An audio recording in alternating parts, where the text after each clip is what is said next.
I know, sometimes I feel the same way.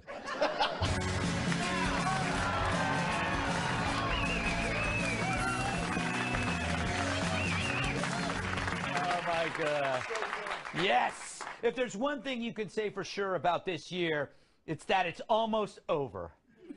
And like a dad stuffing his station wagon for a family picnic that no one wants to go to, Donald Trump packed a lot into 2017. 2017 is how I look when I put on my leather crop top. Too much flesh, not enough fabric.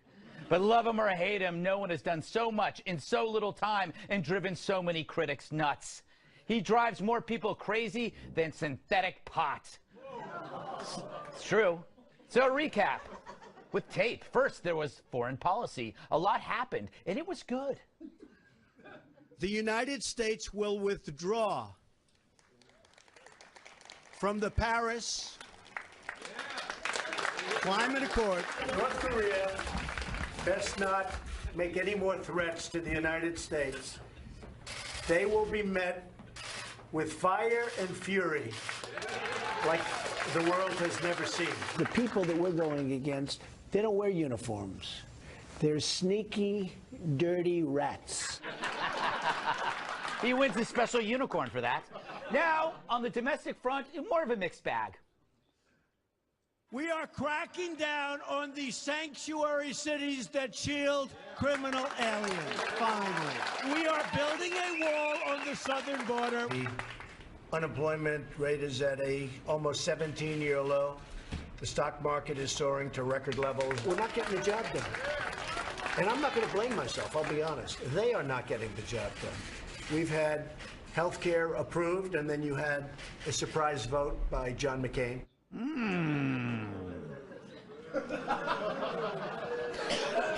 Oh, come on. And when things weren't going well, Trump does what we all do. He went home for a little love. He's been all over television saying the best things, and I see him standing. And didn't you get here like at 4 in the morning? Say a couple of words to this. You were there at the start. You've been there every single day since, and I will never forget, believe me. I'm here this evening to cut through the fake news filter. Is there any place that's more fun, more exciting, and safer than a Trump rally? All right, all right. And as a noted germaphobe, we must credit Trump. He still shook hands. A lot. Lots of handshaking. Did you see all the handshaking? Right. Please look at the camera in 3, 2, 1.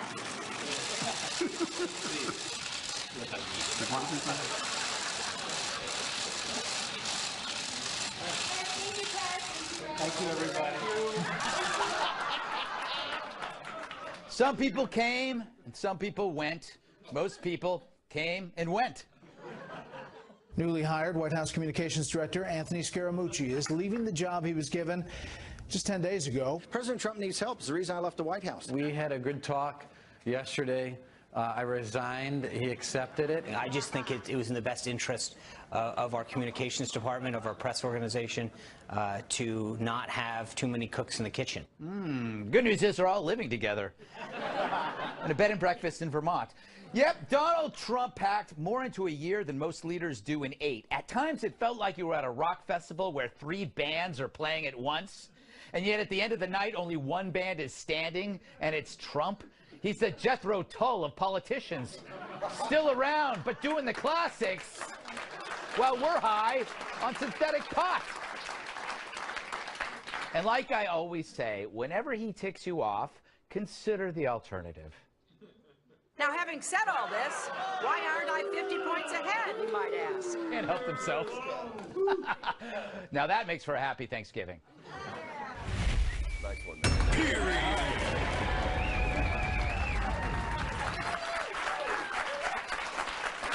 Oh, I guess I shall introduce our guests. He's so tough he moisturizes with motor oil. Retired Special Forces Master Sergeant Terry Shepard. He's the only Baldwin on my Christmas card list. He's starring in the RT Network series The Gap. It's awesome. Great American Pilgrimage, that's the full name. Stephen Baldwin. She's funny, yet seldom sunny. National Review reporter Kat Timpf. And he puts a beach umbrella in his cocktails. Former bodyguard, massive sidekick, Tyrus.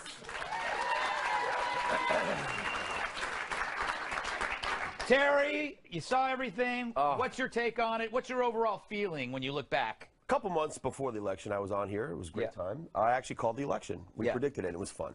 Yeah. Here's what I just want to say. I forgot a lot of this stuff. Yeah. And I would say, right?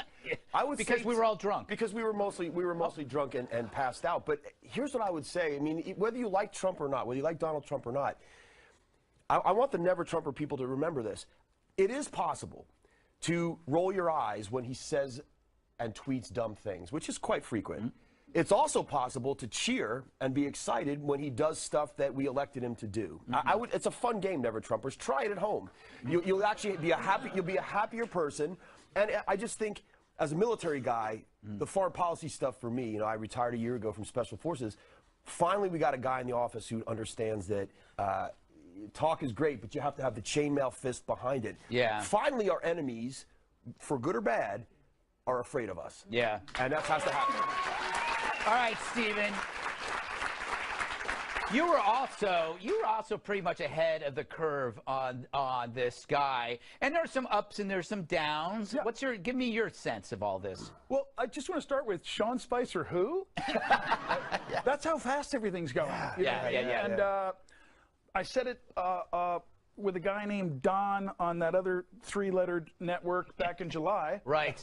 And boy, did he do a 180. Yeah. But that's cool. I basically said, when on the street you started hearing people kind of go, I don't trust these other politicians. Maybe it's time for a guy like Trump.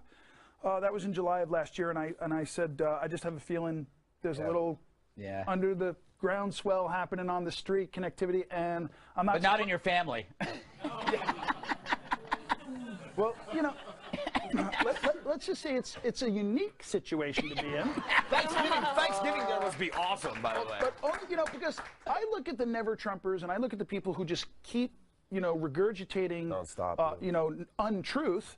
I look at them as like those that drank the Kool-Aid or the punch, right? So two of my brothers are kind of up in the administration of creating the punch, so to speak.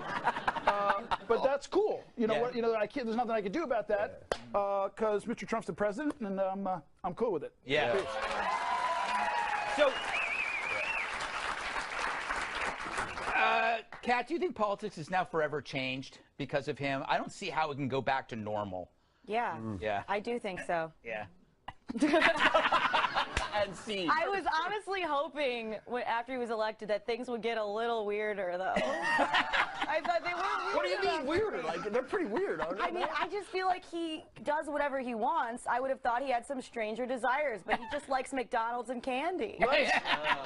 But let's not add any more to the dossier than necessary, please. I mean, a little weirder, like repealing and placing Obamacare would have been a little wild. Yeah, I get you. Yeah. I hear you. Okay. There's some things that didn't happen. I'm worried about the tax plan. I don't know what's going on there. I want simplification. This doesn't sound simple to me. Tyrus, what do you think? I think that you have a pretty key. You see through the confirmation bias on both sides. Yeah, I have goggles. I see right through it. Yeah, it's amazing. Yeah. It's a gift. It's a mutant power. I wanted to fly, but instead I can see.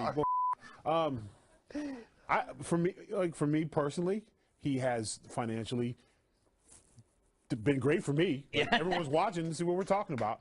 He should get gift cards from Don Lemon and Cooper and Matt. Where would Madden be without him? Yeah. I mean, their ratings are up. Like, for media. Even people are watching Morning Joe, and that's unwatchable. Yeah. It's the best game in town. The NFL's like, what do we got to do? We're going to have to run pictures of Trump's tweet at halftime during the game. First and 20, Trump tweets this, and they'll get their ratings back. I mean, it's been, I think, and the one thing he does that a lot of people don't like it, but he points you out when you don't play the game like you're supposed to. Mm-hmm. And that brings politics in our homes. We now know when a vote goes down who didn't do it. So before, it was like, oh, this didn't get passed. And it was like, well, I guess, it's on the president. I was like, no, Corker didn't vote. Yeah, it's true. Singles him out. And he did it. And then people are like, can I vote that guy out? Yeah. Yeah. That's his ass then. So we now know it's transparent. As you always like to say, transparent. He has brought politics in your home. It's almost a board game for the whole family to play now. It's like we all know we're all little senators and guys now. We all can play the game. We all can run now because we see for what it is. I think it's we're learning about so many things that we didn't learn about because of him, and it's true. It's now kind of fun. I mean, people didn't even know about the different branches of government. I didn't know there were branches. Well, to Tyrus's point too, I mean, I think one good thing, I mean, whether you like him or not, he certainly exposed a lot of stuff that I think was just always under the radar. I.e., if you're a conservative person, constitutional conservative, I don't care about your faith, but if you're a conservative, the disdain that the left has for you has been really, really amplified. You now see who hates you, and he's also kind of busted the career politicians on the right as well. Yeah. Who were very happy making money, kind of playing the game and doing all that kind of stuff. He's the dude's like a human hand grenade, and he's really shaking it up. I wish he wouldn't say some of the things he says, but man, I'm a big fan of damage. All right, we're going to talk more. Still to come, is life a little sweeter because the president's a tweeter? That's next.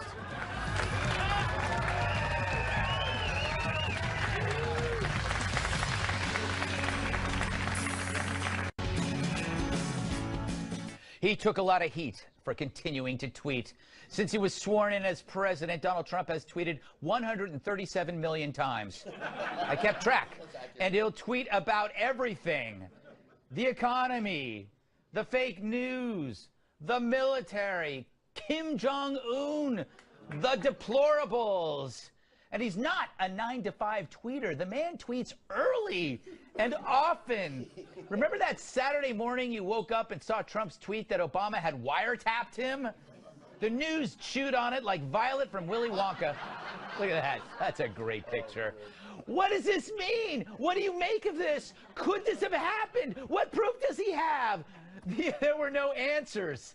The media just filled up on speculation until it was ready to burst. One tweet from Trump can change the national discussion and make everyone nuts. We now check in with the left after 1 year of Trump tweets.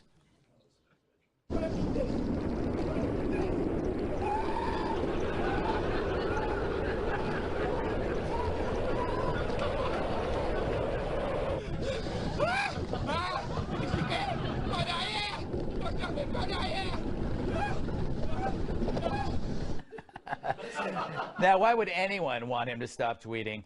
All right, Stephen, let's talk about this tweeting.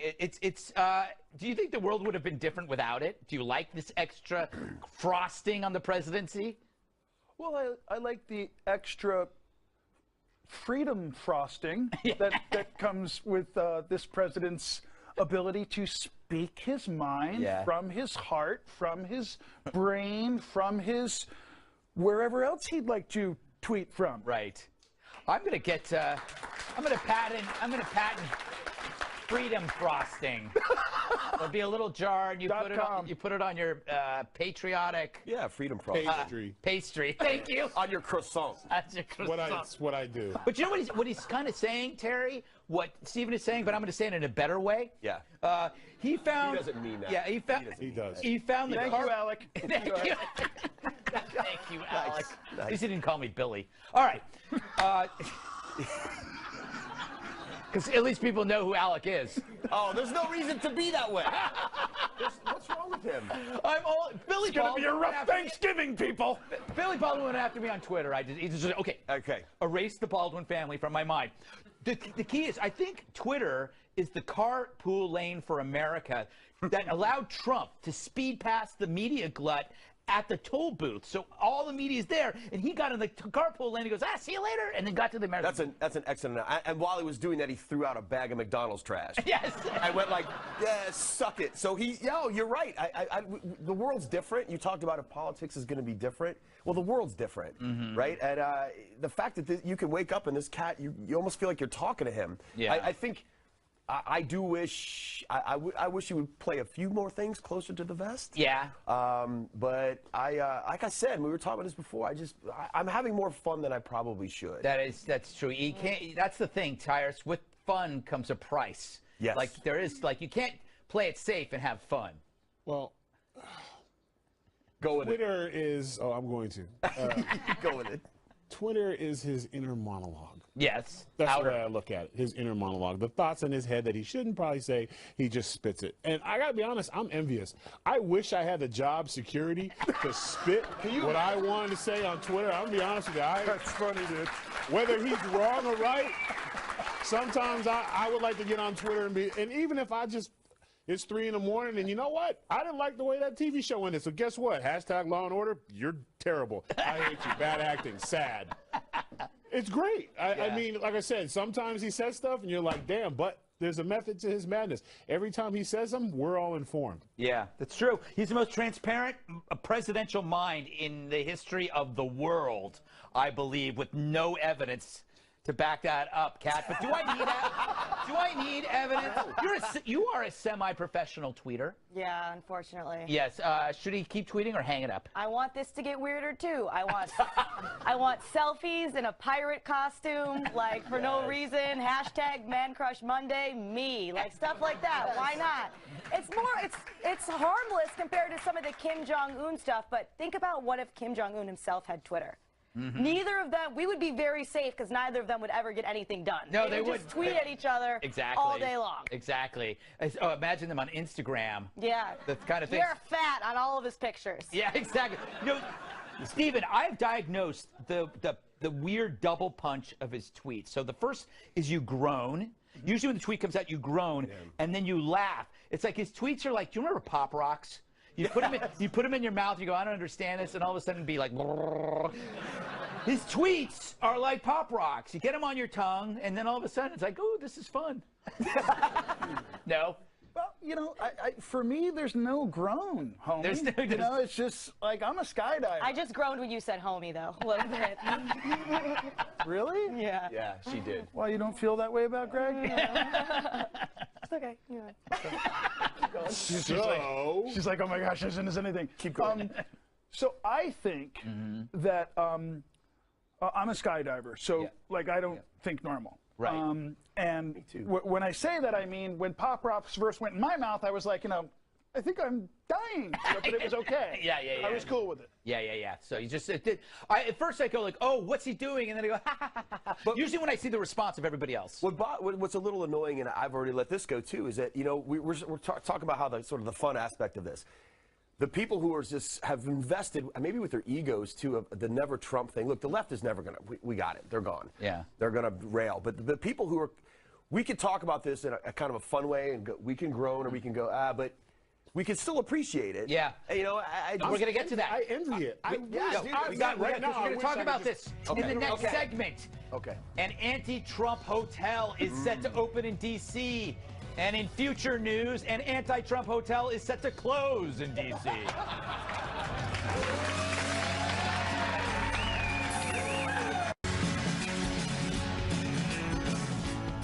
It's a place to bunk if you hate Trump. Almost a rhyme. I speak of the world's first anti-Trump hotel, which will open in Washington this spring, D.C. The founder of the Eaton Workshop Hotel says the establishment will be focused on liberal activism and incorporate the liberal philosophy into every aspect of the guest experience. For example, the lobby will show footage of the 2012 and 2016 elections, posing the question, how did our country get where it is today? The minibar will contain an activist toolkit with info on how to contact your Congress member. What, no Toblerone? Screw you. And Kathy Griffin will bring your bags to your room. She needs a job. She needs a job. Is that real? No. The hotel also plans to host free public talks and lectures built around liberal ideas. I believe we have tape of the first rehearsal.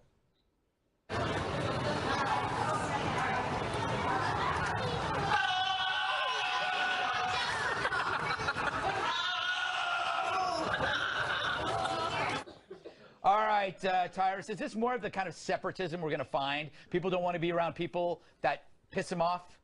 You know, I think this could inspire a lot of things. You You can end up with the Nazis Inn and Suites hotel right next to it. You can have ISIS, you know, and even ISIS bed and breakfast. I mean, if this happened during the Obama administration, I would be outraged. This would be on so many levels to preach hate and to preach separate, and all those things they're against. To a building that is basically designed to echo, we hate our president, we hate Donald Trump because we didn't probably vote in the first place. And so I think it's shameful, and it will go belly up. And this will be the same group that will be upset over marching, over Confederate flags, stuff like that. But they're doing the same thing. It's you're building a hotel. It's like if I build a hotel, it was like big guys only. Sorry, Greg. Sorry, By bro. the way, No, sorry, little fella. You gotta go.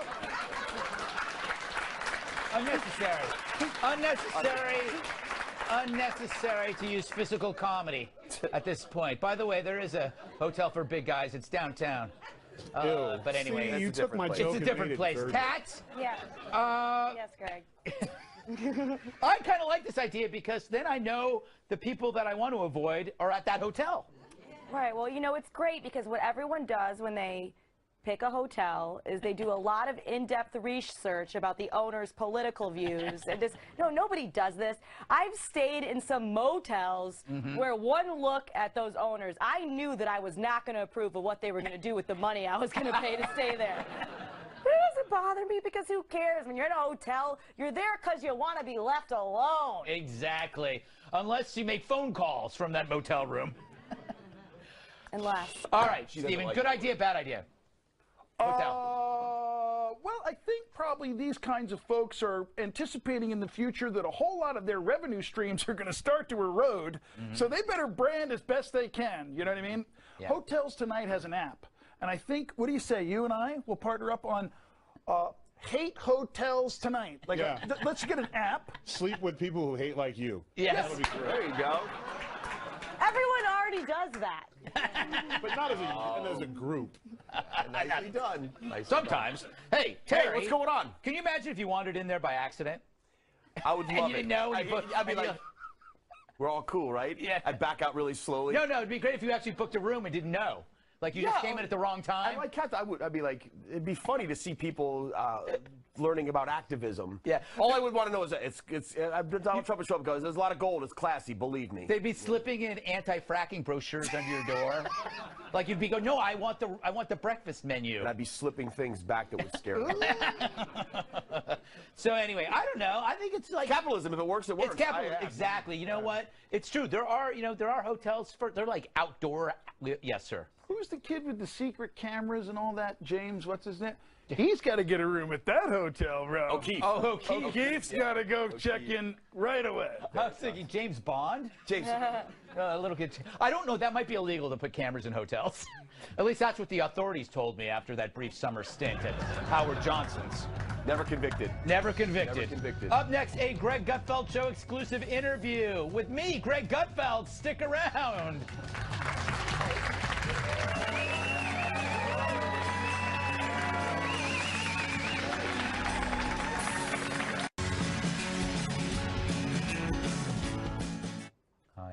When a group of 7th graders were asked who they wanted to interview, they could have chosen anyone. And yet, they chose me. Take that, Tucker.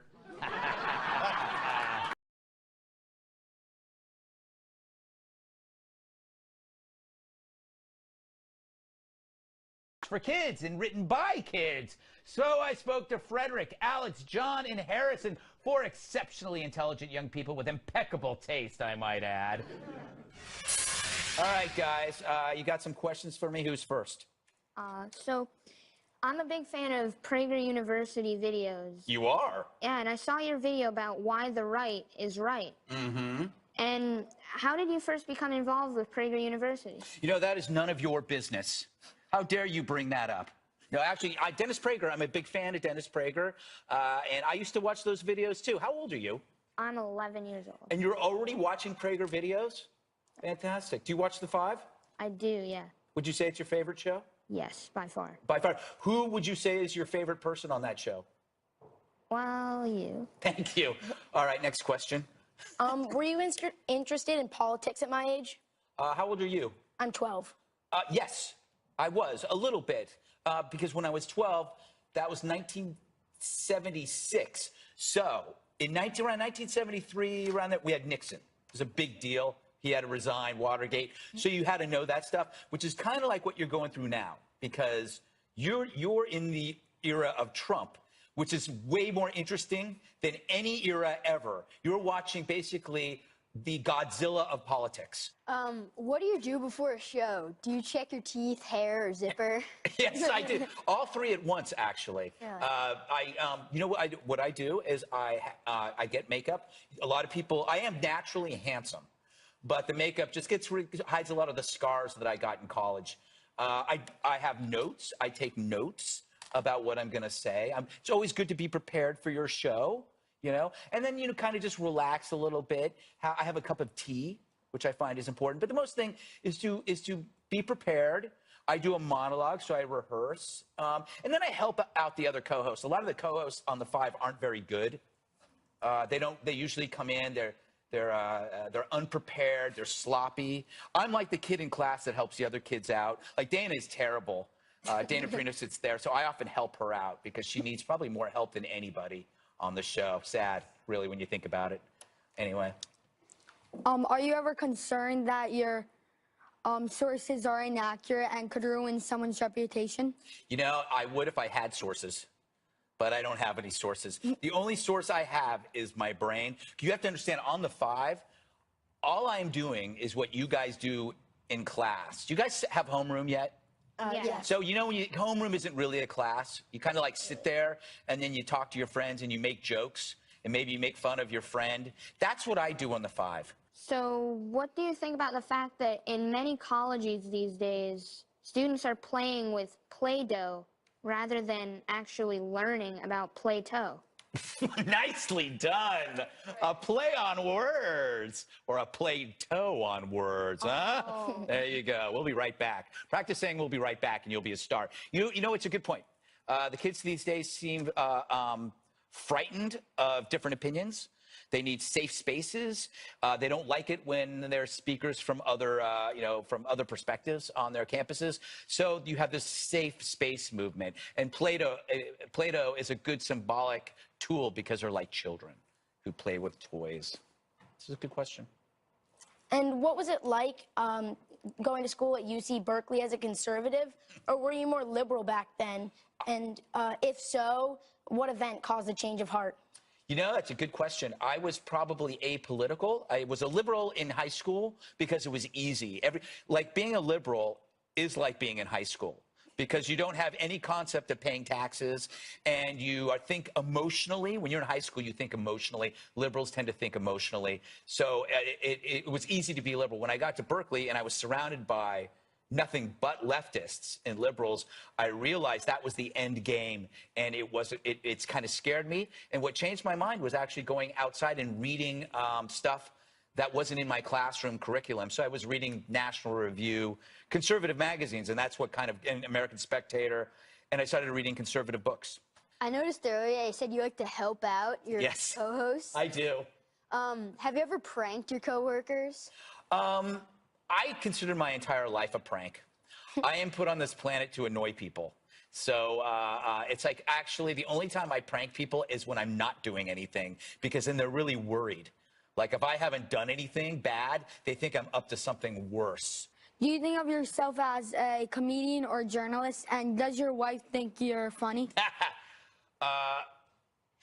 Man, that's a good question. My wife thinks I'm funny when other people are around, but when no one's around, she'll say that's not funny. You know, she'll be polite, but then she'll be the toughest audience when we're alone. I don't think of myself as a comedian because I was a journalist and a magazine editor. Comedians take risks in the sense that they get up in front of an audience and tell jokes. I don't do that. I think that's a pretty gutsy thing to do. So I would never say I was a comedian. And I would say I'm a writer. So I write. A journalist, you hit the pavement, you interview people. I really don't do that. I'm a writer, and I am somebody who just has obnoxious opinions that I like to spit out every now and again. And I'm very lucky that I have a job that allows me to do this, although it took a while to get here. So I hope to someday have a career in politics. Really? Yeah. You want to get in politics? So, all right, where do you want to start? You want to start as president? Well, yeah. Yeah, so you're just going to wait until what age do you think you'll be running for president? Maybe like early 40s. Early 40s? Yeah. That's pretty good. I could see that happening. I noticed in the 5 that your unicorn mug is broken, the horn. That is true. Who broke it, or why did it break? Well, it's because the horn is very small, it's easily broken. We fired that person. Actually, we took all of her belongings, put it in a box, sent her out on the street, never saw her again. But I think that was the right decision, correct? Yeah, that definitely was. So I see that, I'm glad you think so. Did you bring a new? Yes, this Wow. is for you. Wow, interesting. And with that, we have this. Ooh. It's a button. Ooh, a unicorn button. Press it. It's a unicorn wishes. You're not weird. You're just a unicorn. That is so true. Though I am weird and a unicorn. I'm not normally allowed to accept gifts from journalists, but I'll take these because I love unicorns. That's great. You know what? I got you guys candy bars. See, you guys got me a unicorn stuff. I went to the drugstore next door, and I got you guys candy bars. Ooh. Yeah. See, I just bribed the journalists. Also, See, that was a trick. Bars, oh, what'd you get me? I got you a candy bar. Really? So I got a Snickers. Yes. You know how they say all the words on the back? Yeah. And for you, I got you our sarcastic. Oh, wow. Snickers bar. That's great. Sarcastic. And I got some other ones for other members of the 5 Oh, who think should deserve them. Yes. I don't think they do, but I'll give it to them anyway. So I gave you some you can choose from to give them to. All right. Oh, let me see. Okay. Oddball, Jesse. Jesse, oddball. Princess. It's either Kimberly or Dana. Yeah, I'm not sure. Klutz. I don't know what to say. Maybe, well, I'm trying to think who's tripped late. I'm actually more of a klutz. Cray Cray. That's Kimberly. Confused, obviously Juan, right? Juan is confused. Thank you, guys. Excellent. Well, that was wonderful. Don't go anywhere. Viewers asked us some hard-hitting questions, especially you, Janice from Cleveland. We'll answer some next.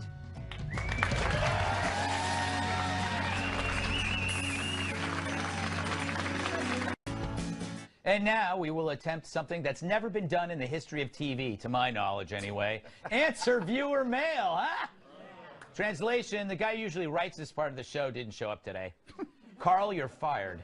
Merry Christmas.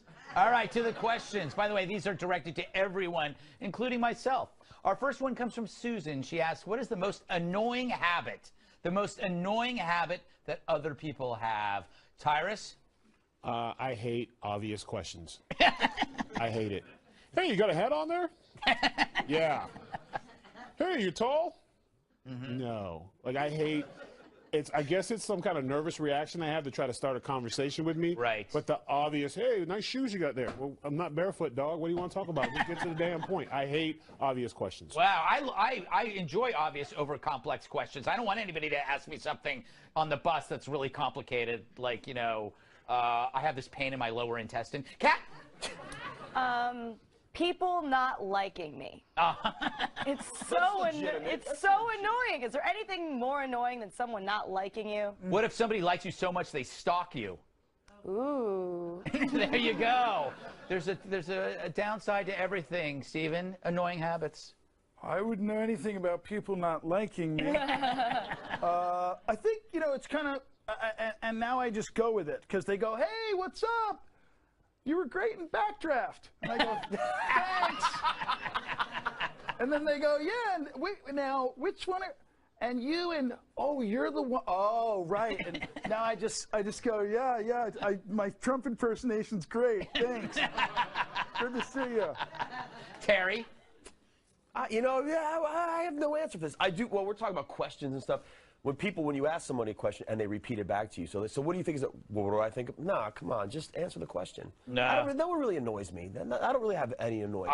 I think that I used to do that on TV when I did VH1. They'd ask you about Paris Hilton. And then you'd have to. And I go, Paris Hilton, what's up with that? And that would guarantee I would be on the show. She left her dog in the closet? What's up with that? And then I'd always be in every episode because they needed to open the show and end the show with somebody repeating it. Second question. I like this one. Also from a Susan. Maybe it's the same Susan. Who knows? Does a person's happiness level depend mostly on the good or bad things that have happened to that person or on something else, Stephen? Praise the Lord, Greg. I knew you were going there. Yeah, no, listen, you know, it's tough times. One of the reasons I wanted President Trump to win was, you know, he was going to boost the economy quick, and that's going to put a few more bucks in everybody's pocket and lighten everybody up and chill out and Thanksgiving and Christmas and yay. But it's working slowly. Yeah. It's working. All right, that's your happiness, Terry. I think it can. I mean, I actually, honestly, I struggle with some of the stuff that I've been through, and I'm like, all right, I just, you know what, I think we need to just remember, I need to be more grateful. I'm still alive, man. I got guys not coming back from the war. I could, you know, but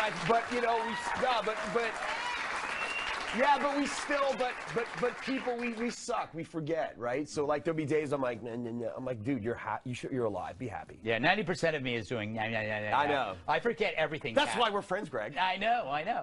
To remind me what a jerk I am. Kat? Yeah, I think happiness comes from within. Because my life is pretty nice. Yeah. But I'm still like a little sad all the time. Yes. You know? So it's why? Because inside you're a little sad? Because inside there's something dying, I think. I don't know. Like spiritually. Yeah. No, you one can't, knows what I mean. If it's not alive, it can't die. Oh, that's true. Yes. Tyrus? I'm selfish. Like, whenever I'm feeling down, I'll just look at short people and be like, hell yeah. or I'll go in the weight room. I'll go in the weight room and throw some weight around. And what really makes me happy is when guys walk by, kind of like you, and they do this. They stick to. They always do. I'm like, why does he do that? It's like blow it up on you. Like, but it's defensive. Like, Jesus, you know, like, don't eat me. I enjoy. I really love being a monster. And when I'm feeling down and blue, I just look at a little Greg and be like, that could be me. I literally could be like, honey, can you get that for me? I don't have, that's such a happy thing to be the guy in the supermarket that if somebody's in trouble, yes, ma'am, I can. That is a wonderful, wonderful feeling. All right. Wait a second. What about you? Yeah. What about you, Gutfeld? When I'm in the supermarket and that apple rolls down and rolls under, I can get under there and get it. You can't. Okay, if there is a fire... This is what makes me happy. If that's turning a frown upside down right now. Yeah, if there's a fire, on my knees, Tyrus, he can't get I can crawl through the doggy door. You can't. And I've crawled through doggy doors. The door in. No, you can't. Yeah. All right. Don't go anywhere. Final thoughts next.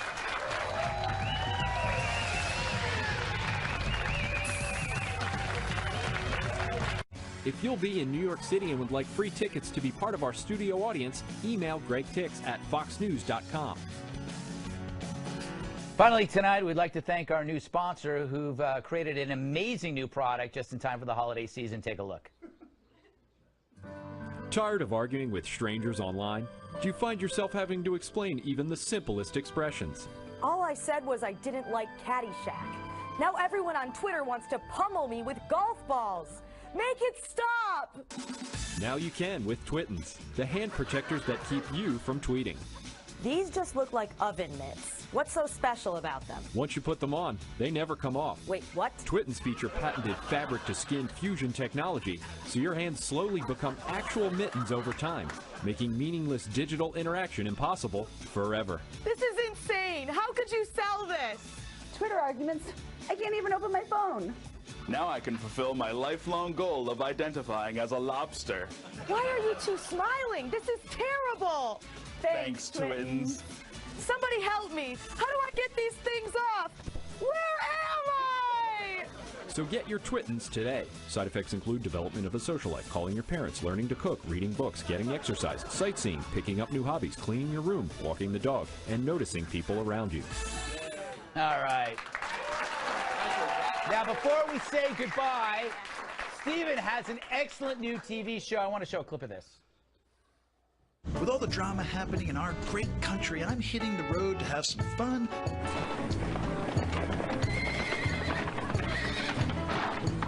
Meet everyday Americans. See a nice frosty bud on here? What did you call it? Frosty bud. I don't know.